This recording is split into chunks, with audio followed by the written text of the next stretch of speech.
Magandang hapon po, ito ang News TV Live. Nagpapatuloy ngayong hapon ang preliminary investigation sa reklamong pagpatay sa transgender na si Jeffrey Jennifer Laude. Suspect sa pagpatay ang miyembro ng US Marines na si Private First Class Joseph Scott Pemberton, nakabilang sa mga lumahok sa nakarang Philippines-US Amphibious Landing Exercise o PHIVLEX. Panoorin po natin ito.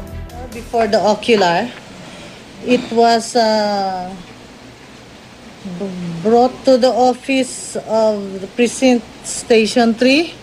Who received it from there, sir? Kayo? Who received it? You? Okay. And then it was also transmitted or forwarded and have it received here at the prosecution office the same day. Same day, no? October 4 in the afternoon. Okay. This is, as we know, the NCIS reports the just findings up to now, and as we know, it goes until trial if this case goes to trial. There's no question it's a joint parallel investigation under the VFA. Okay. This morning, we issued the... Did we issue a subpoena, Rina? Subpoena to NCIS resident agent Brian Platt and agent Michael, one of the investigators of the NCIS, but they're resident agents here in the Philippines. Earlier, Mr. Platt or Agent Platt was here, and due to some, after they received the subpoena, the legal department of the U.S. Embassy reminded them of their status that they enjoy diplomatic immunity. Okay? We have our own stand, which I explained to the Department of Foreign Affairs, Office of American Affairs, that we did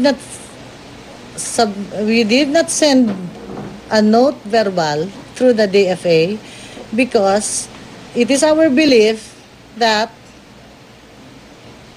the NCIS under the VFA had already voluntarily joined us in the investigation of the case. When I say us, the Philippines, through the PNP.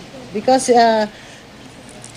Chief Inspector Domingo, it's a joint parallel investigation which is allowed by the implementing rules of the VFA.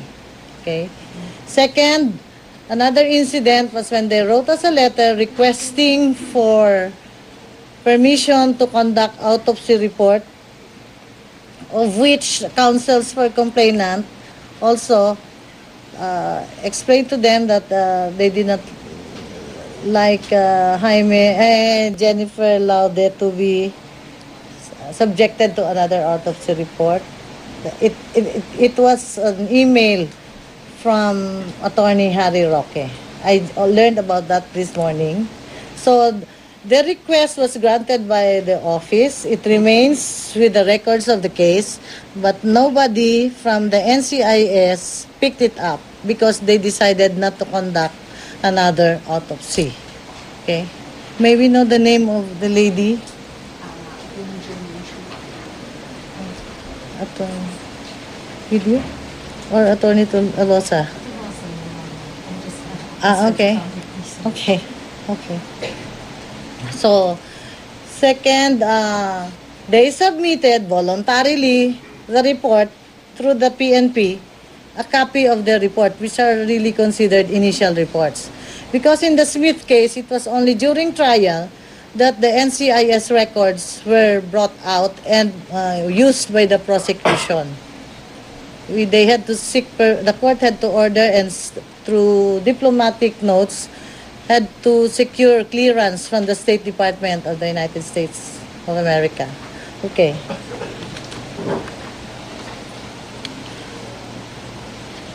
If you will notice the NCIS report, it states there on the, and even on the every page, do we have, yung kopya ng NCIS report? That it is only the NCIS people who can issue or furnish people of their reports. However, I said that had they been allowed to attend, because they were not allowed to attend because of the issue of diplomatic status on the persons of the agents. So had they been allowed to attend today, I would have had, what's the word? Allowed that you be furnished, because that is just being fair. Okay, a copy of the report. Although, at this point, until today, we all know that you did not submit your counter affidavit. Okay, but Pemberton, the respondent, has a right to know what the NCIS findings are. And you have to be furnished. But since they are not here, I think as per our conversation earlier today, said that he will write an email to the parties and even to the U.S. Marine Corps, Captain Defender Fur, about when they will give you a copy. Okay? But I like it that the panel would like to have it done, the turnover in our presence, because we would like a comparison of every page of what we have and what they want to give you. Okay? Agree? Because that is my condition, the panel's ran. Because we don't want to encounter problems that later on, that page 14 of the prosecution NCIS report is not the same as to the page 14 of. It is not only documents, it includes CDs, yung videos they took during the interview, and the findings. No? There are still findings coming in as to the ongoing lab, but it's still with the U.S. Captain Defender, the crime lab in the U.S., the fibers and everything additional. Because as I understand, the NCIS, upon termination of the preliminary investigation, their tasking does not end there. It's ongoing. So, you will be given a copy of the report, but I think we will schedule it.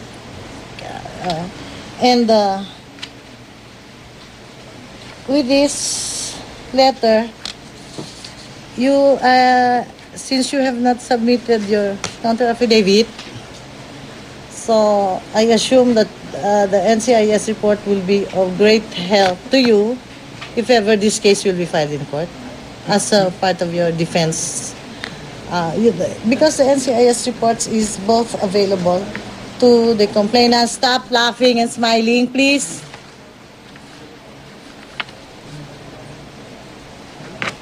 Because the NCIS report, we'll see. Ano ba sinabi ko? Did I say? Readily available to both. Yeah, available to both parties. And we do not object to that because you have the right to that report. Because both parties can make use of the reports for the defense and for the prosecution. Okay? Settled? Okay. We call this is going to be the last setting for the preliminary investigation. Okay. We called everybody here, the complainants and other parties and the respondents' counsel.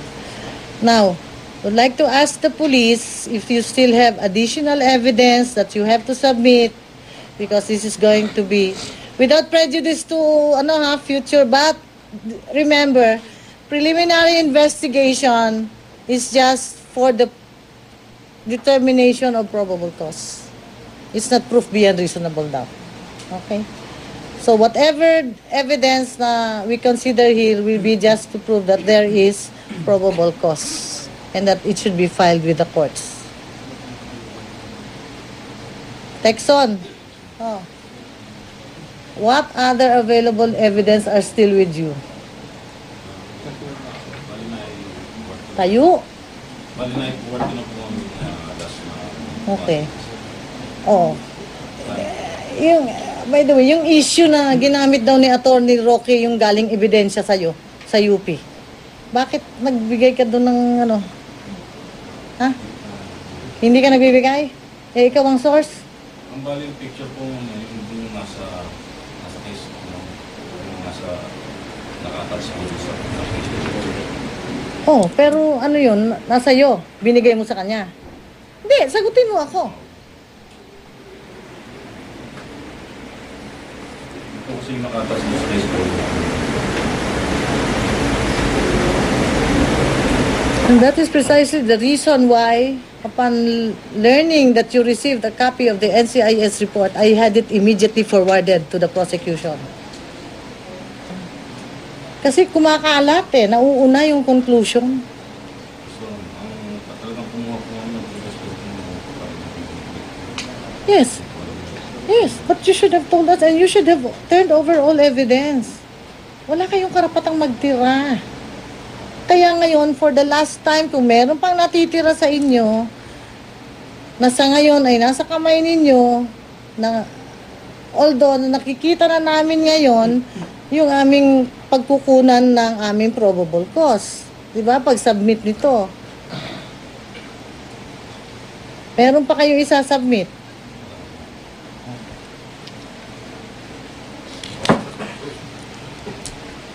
We have concerns from Captain Defender Fair. Would like to say something? No, ma'am. Yeah, yes, okay.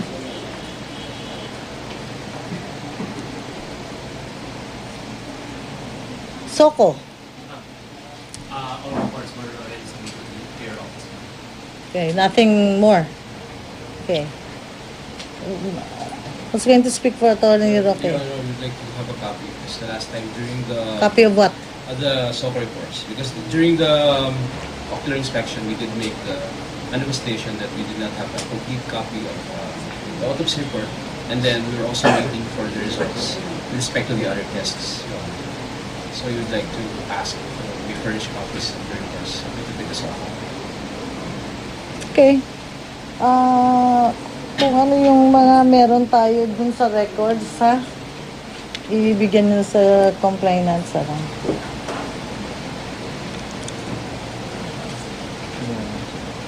Attorney Flores, anything? Because we're going to close this. We will also ask for copies, Your Honor, of whatever additional evidence was submitted, including the report of Dr. Dake. Okay. Just coordinate with our... Okay. Kaya, may gusto kayong sabihin? Meron kayong gusto itanong o iklaro? Ako ulitin ko, ha? Ulitin ko.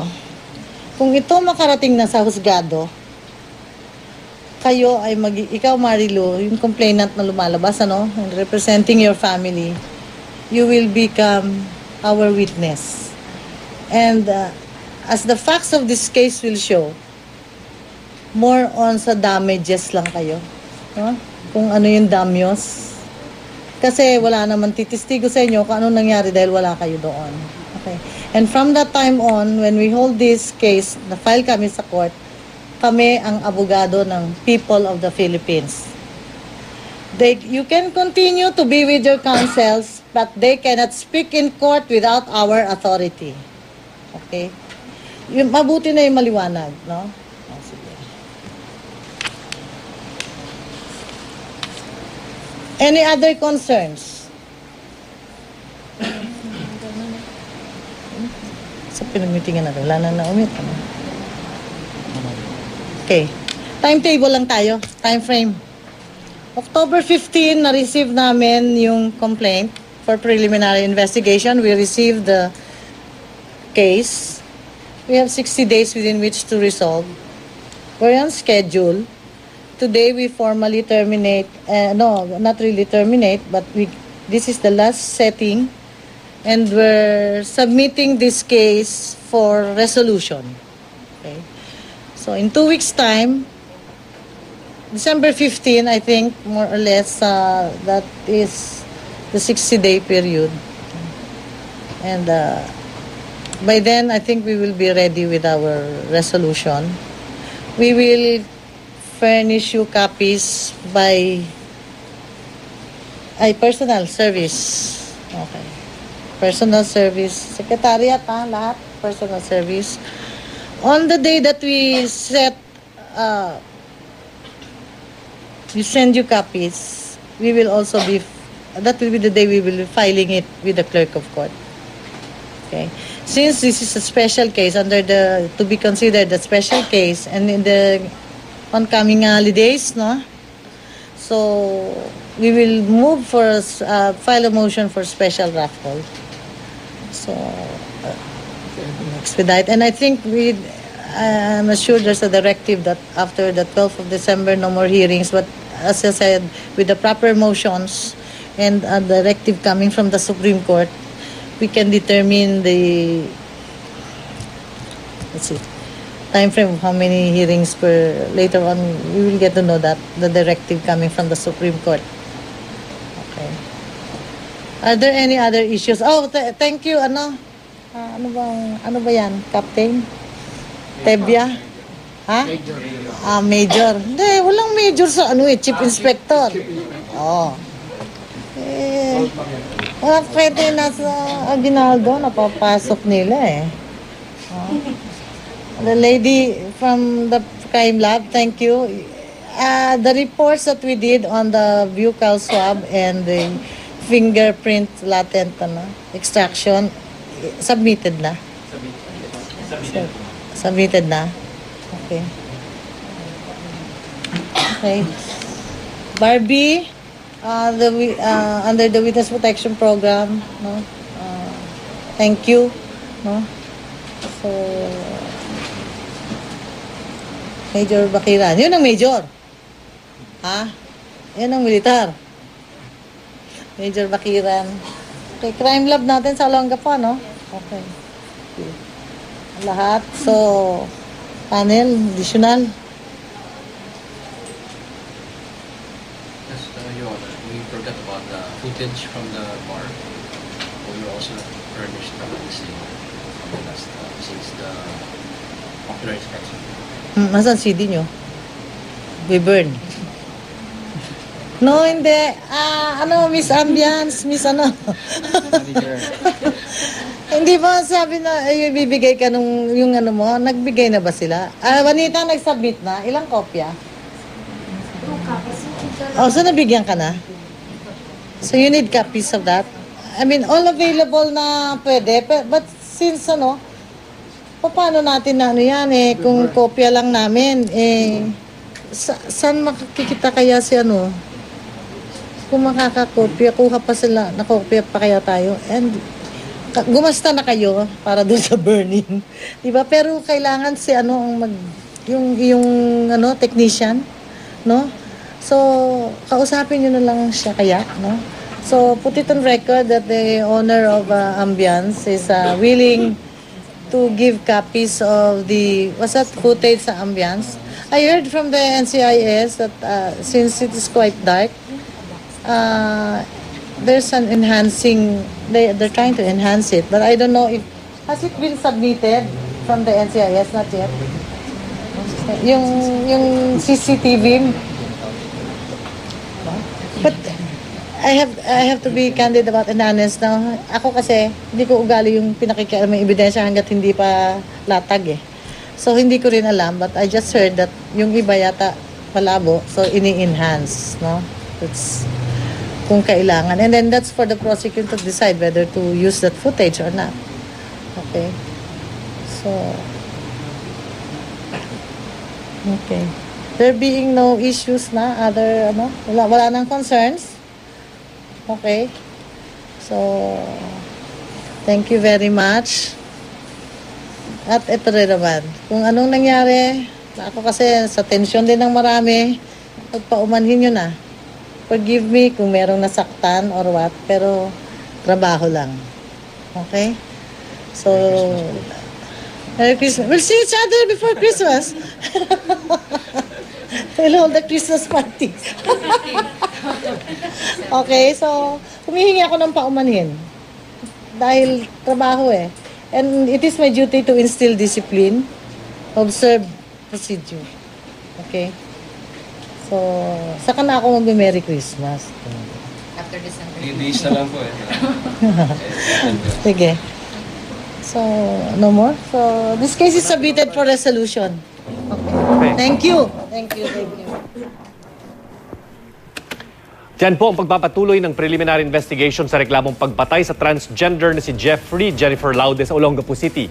Ayon kay Emily Fe de los Santos, chief ng Olongapo Prosecution Panel, hindi pa rin nagsusumite ng kontresalaysay ang suspect na si US Marines Private First Class Joseph Scott Pemberton sa kabila ng palugit na ibinigay sa kanya noong October 27. Submitted na raw for resolution ang reklamong pagpatay laban sa Amerikanong sundalo. Inaasang ilalabas ang resulta ng preliminary investigation sa December 15. Sa resulta, malalaman kung may probable cause o sapat na basihan para sampahan ng kaso si Pemberton. Humingi ng paumanhin din si De Los Santos sa lahat na nakilahok sa PI kung may mga nasaktan daw ang damdamin, alang-alang daw ito sa disiplina at pagsunod sa rules and procedures.